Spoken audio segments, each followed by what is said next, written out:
आणि आता दिवसभरातल्या महत्त्वाच्या टॉप 9 बातम्या। महाराष्ट्र पुरोगामी राज्य आहे हे सर्व धोतांड, महाराष्ट्र प्रचंड जातीयवादी आहे हे डोक्यात फिट करून घ्या। आटपाडीमध्ये बोलताना गोपीचंद पडळकरांचं हे वक्तव्य। आज भूम आणि परांडा शहर बंदची हाक, धनंजय सावंत, केशव सावंत यांच्या धमकी प्रकरणाच्या निषेधार्थ बंद, परांडा शहरात कडकडीत बंद। कल्याणच्या कोळशेवाडीमध्ये परिसरात मोठ्या प्रमाणात पोलीस बंदोबस्त तैनात, कल्याणमधील अल्पवयीन मुलीची लैंगिक अत्याचारानंतर हत्या, राजकीय पक्ष आणि स्थानिक नागरिकांचा आंदोलनाला इशारा।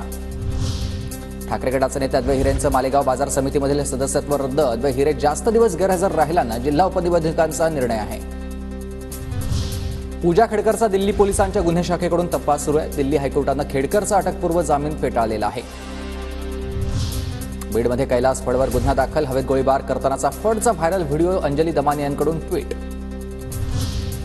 माजी पंतप्रधान अटल बिहारी वाजपेयी यांची आज 100वी जयंती, राष्ट्रपती मुर्मू, उपराष्ट्रपती जगदीप धनखड, नरेंद्र मोदी, अमित शहा यांच्याकडून अटल बिहारी वाजपेयी यांच्या स्मृतीस्थळावर वाहण्यात आली आहे श्रद्धांजली। ठाण्यातील काही भागात उद्या आणि परवा पाणीपुरवठा बंद, जलवाहिनी दुरुस्तीच्या कामासाठी 26-27 डिसेंबरला पाणीपुरवठा बंद राहील। दक्षिण पश्चिम नागपूरमधील अनेक भागात उद्या पाणीपुरवठा बंद राहील, उद्या सकाळी 10 ते 27 डिसेंबर दुपारी 4 वाजेपर्यंत पाणीपुरवठा बंद राहणार आहे। दुरुस्तीच्या कामासाठी पाणीपुरवठा बंद ठेवण्याचा निर्णय।